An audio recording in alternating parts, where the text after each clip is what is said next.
akan mempresentasikan tugas kami untuk memenuhi mata kuliah yang berjudul Kimia Organik Farmasi. Sebelum dari itu, izin kami untuk memperkenalkan diri terlebih dahulu.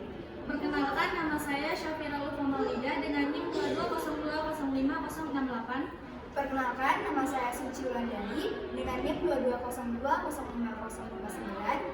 Perkenalkan, nama saya Naila Kamalia Rahimia dengan NIM 2202050774. Perkenalkan, nama saya Regina Wardani NIM 22020507. Oke, baiklah, selamat menonton.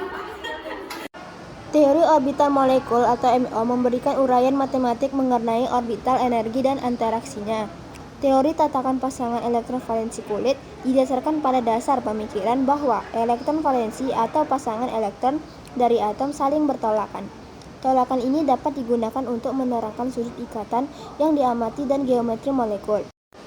1. Sifat gelombang. Mula-mula akan dimulai dengan beberapa gelombang diam yang sederhana, yaitu jenis gelombang yang dihasilkan apabila orang memetik senar.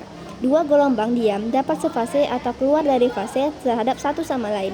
Bila dua gelombang yang sefase pada senar yang sama saling tumpang tindih, mereka saling memperkuat. Begitupun sebaliknya.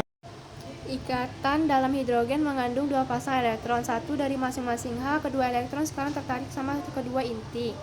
Karena sebagian besar dan rapat elektron bermuatan negatif dari orbital baru ini terlokasi antara dua inti yang bermuatan positif, tolak-menolak antara inti dikurangi. Yang A. Ikatan sigma. Setiap orbital molekul yang simetrik sekeliling sumbu yang menghubungkan inti disebut orbital molekul sigma. Ikatannya adalah ikatan sigma. Yang B.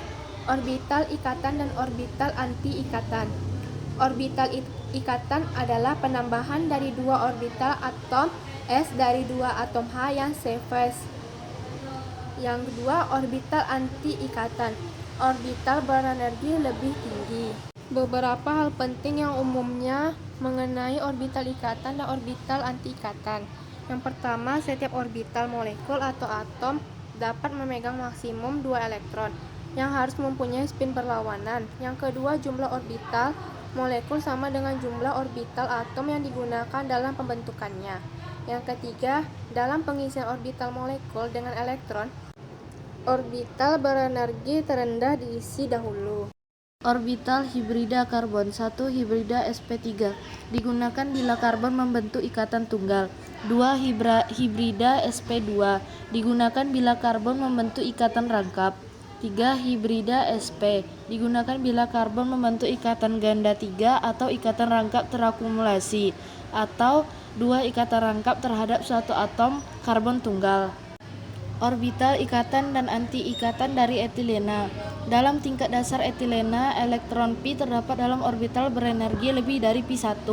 Gugus fungsi, kedudukan keaktifan kimia dalam molekul. Orbital hibrida nitrogen dan oksigen. A. Amina. Bila amina diperlakukan dengan asam, elektron yang tak terbagi digunakan untuk membentuk ikatan sigma dengan asam, hasilnya adalah garam amina. B. Air, alkohol, eter. Air contoh senyawa yang mengandung oksigen sp3. Alkohol dan eter langsung analog dengan ikatan dalam air. Dalam setiap keadaan, oksigen terhibridasi sp3 dan mempunyai dua pasang elektron valensi menyendiri. C. Senyawa karbonil. Gugus karbonil atau C sama dengan O mengandung atom karbon sp2 yang dihubungkan dengan atom oksigen oleh ikatan rangkap. Geometri gugus karbonil ditentukan oleh karbon sp2. Gugus karbonil adalah pianar sekeliling karbon sp2 trigonal. Ikatan karbon oksigen mengandung sepasang elektron pi tersingkap. Oksigen juga mempunyai dua pasang elektron menyendiri. Gugus karbonil lebih polar daripada gugus CO. Gugus karbonil merupakan bagian dari bermacam-macam gugus fungsi.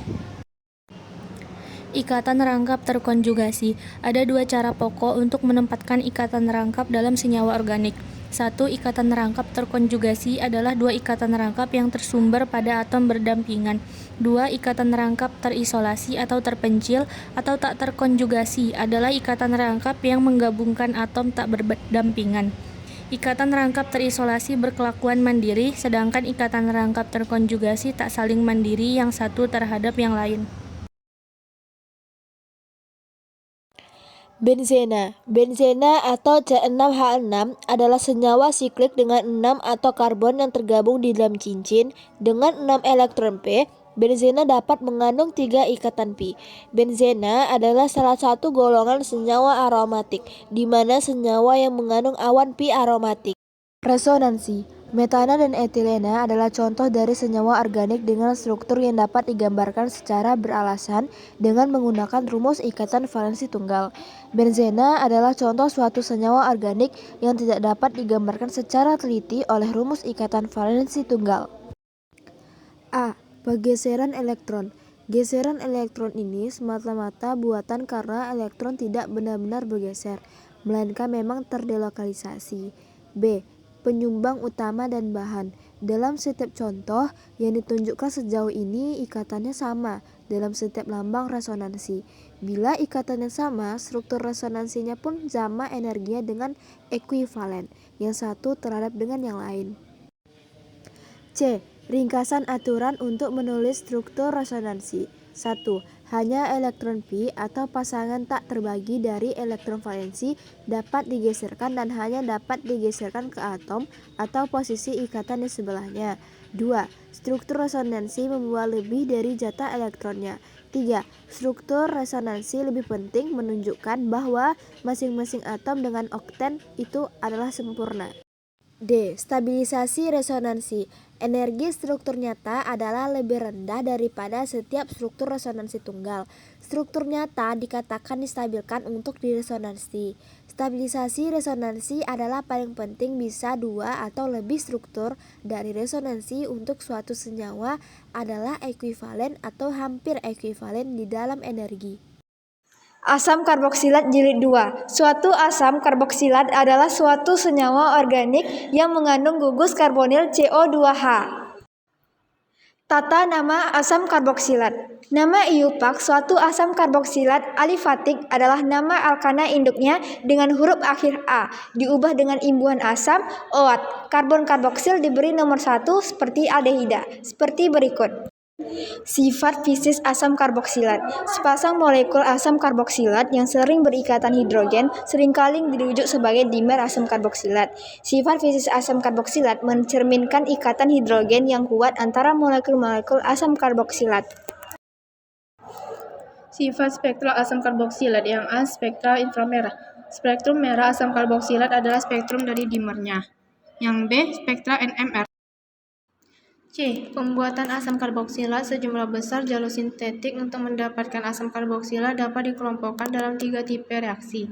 Yang pertama, hidrolisis derivat asam karboksilat. Yang kedua, reaksi oksidasi. Yang ketiga, reaksi Grignard. D. Bagaimana struktur mempengaruhi kuat asam? Kuat asam adalah suatu istilah yang menjelaskan sejauh mana ionisasi suatu asam Bronsted dalam air. Makin besar ionisasinya, makin banyak ion hidrogen yang terbentuk dan makin kuat asam itu. Keelektronegatifan, ukuran, hibridisasi, sublimasi, resonansi, solvasi, kuat asam dari asam benzoat tersubstitusi. E. Reaksi asam karboksilat dengan basa. Reaksi suatu asam karboksilat dengan suatu basa akan menghasilkan garam. Suatu garam organik mempunyai banyak sifat fisis dari garam anorganik padanannya. F. Esterifikasi asam karboksilat. Suatu ester asam karboksilat ialah suatu senyawa yang mengandung gugus CO2R dengan R, dapat membentuk alkil maupun aril. Laju esterifikasi suatu asam karboksilat bergantung terutama pada halangan sterik dalam alkohol dan asam karboksilatnya. G. Reduksi asam karboksilat. Karbon karbonil suatu asam karboksilat berada pada keadaan oksidasi tertinggi dan merupakan bagian dari suatu molekul organik. Keadaan oksidasi lebih tinggi berikutnya adalah dalam CO2. H. Asam karboksilat polifungsional. Asam-asam dikarboksilat dan asam-asam karboksilat yang mempunyai gugus fungsional yang lain sering menunjukkan sifat kimia yang unik. I. Pembentukan keasaman asam-asam dibasa. Asam dibasa atau dibasic acid ialah asam yang bereaksi dengan 2 ekuivalen basa, atau 0 mol asam bereaksi dengan 2,0 basa. Dengan asam dibasa apa saja, atau anorganik maupun organik, ion hidrogen yang pertama lebih mudah dibuang daripada kedua. Baiklah, sekian dari kami. Semoga dari video tersebut apa yang kami jelaskan bisa bermanfaat Wassalamualaikum warahmatullahi wabarakatuh.